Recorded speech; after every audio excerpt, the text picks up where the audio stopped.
wato cogency thinking over. Mu kiyaye haƙin iyaye, mu kiyaye haƙin iyaye. Iyaye wani tsani ne, sannan wani sashi ne, iyaye wani jigo ne, sannan wani ɓari ne, bango na gida baba, rabbi ya dafa ma, da kai da ummana, ku ne jigona, yarinta kafin girma.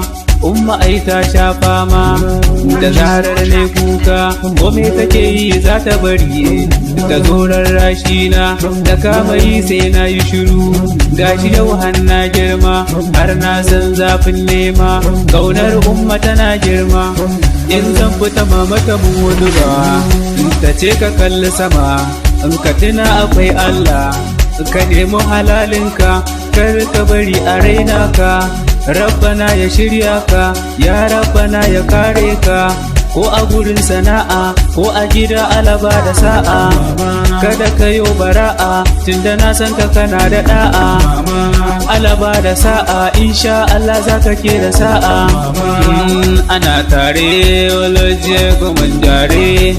Insha Allah, yardar bijahi sallalla. Mu kiyaye haƙin iyaye. Mu kiyaye haƙin iyaye. Assalamu alaikum al'umma, ku canza fa dukkan ɗabi'u.